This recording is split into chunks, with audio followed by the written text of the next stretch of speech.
देशामध्ये आज खून खराबे, बलात्कार आणि गुन्हेगारी, विनयभंगाच्या केसेस, दरोडे, चोऱ्या याचे प्रमाण खूप वाढलेले आहे. याला आळा बसावा यासाठी शासनाचे आणि प्रशासनाचे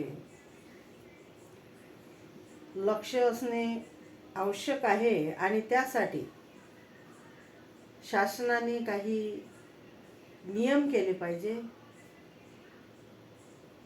भारतीय संविधानाने जे कायदे सांगितलेले आहेत ते कायदे अंमलात आणण्याची अत्यंत गरज आहे.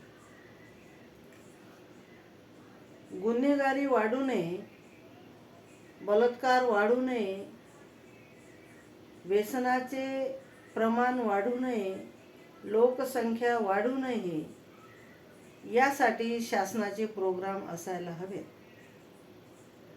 आणि शासनाने शासन मान्य असलेल्या ज्या विविध सामाजिक संघटना आहेत त्या संघटनेच्या माध्यमामधून समाजातील जे दूषित झालेलं वातावरण आहे ते वातावरण थांबवण्याचा प्रयत्न केला पाहिजे. कोण कोणत्या धर्माचा आहे, कोणत्या पंथाचा आहे, कोणत्या विचाराचा आहे याचा अभ्यास न करता या देशामध्ये सर्वच मानव जे आहेत, मानव प्राणी जे आहेत ते शांततेने कसे जगतील, समाधानाने कसे जगतील आणि समाजामध्ये शांतता आणि सुव्यवस्था अबाधित राहावी यासाठी राज्य सरकारचे लक्ष असायला हवे. त्यांनी तशा प्रकारचे निर्देश पोलीस प्रशासनाला द्यावे आणि स्वतःच मुख्यमंत्री महोदयांनी या सर्व बाबीकडे लक्ष देणे अत्यंत गरजेचे आहे. चंगळवाद फोफावला, तरुण मुलं सुशिक्षित असून सुद्धा त्यांना रोजगार प्राप्त होत नसताना त्यांचा उदरनिर्वाह कसा होईल याकडे शासनाचे लक्ष असले पाहिजे. ते लक्ष नसल्यामुळे विविध संघटनेच्या माध्यमामधून या ठिकाणी टोळ्या निर्माण झालेल्या आहेत, जपकट निर्माण झालेले आहे, चोऱ्या करणाऱ्यांचे प्रमाण वाढलेले आहे. याला आळा कसा बसेल यासाठी शासनाने अचूक अशी पावलं उचलली पाहिजे. आम्ही संत नगरीमध्ये राहतो. शेगाव येथे वास्तव्यात असलेले सर्वच सुजाण नागरिक या शेगाव संत नगरीमध्ये जर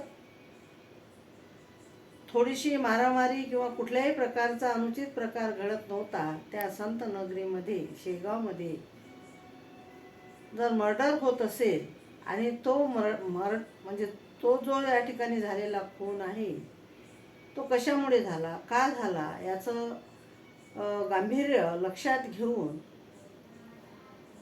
त्या प्रकारचं या ठिकाणी परिस्थितीच निर्माण होऊ नये अशी काळजी शासनाने घेतली पाहिजे.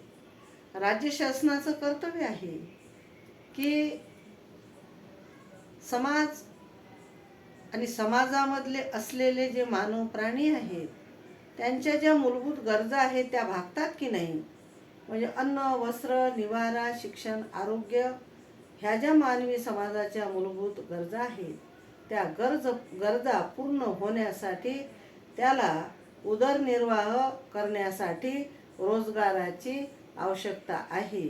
आणि तो रोजगार त्याला उपलब्ध जर होत नसेल, सम्यक आजीविका करण्यासाठी तशा प्रकारचं प्रकारचा तर तो तयार होत नसेल तर या ठिकाणी शासन कुठेतरी कमी पडलं असं मला वाटतं. आणि म्हणून समाजामध्ये गुन्हेगारीचं प्रमाण हे वाढलेलं आहे.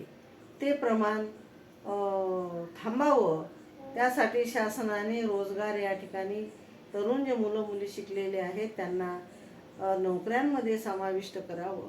जो अनुशेष बाकी आहे अनेक मग ओबीसी असतील, SC असतील, ST असेल, यांचा अनुशेष प्रत्येक खात्यामध्ये बाकी असेल तो अनुशेष भरून काढण्याची पूर्तता सरकारने करावी आणि समाजामध्ये शांतता सुव्यवस्था नांदावी तसे पावलं शासनाने उचलली पाहिजे. तरच या देशामध्ये या महाराष्ट्रामध्ये सुराज्य निर्माण होईल असं मला वाटतं.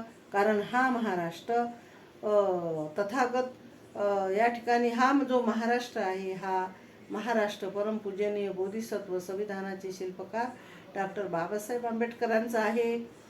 रयतेचे राजे छत्रपती शिवाजी महाराजांचा आहे, संभाजी महाराजांचा आहे, राजश्री शाहू महाराजांचा आहे.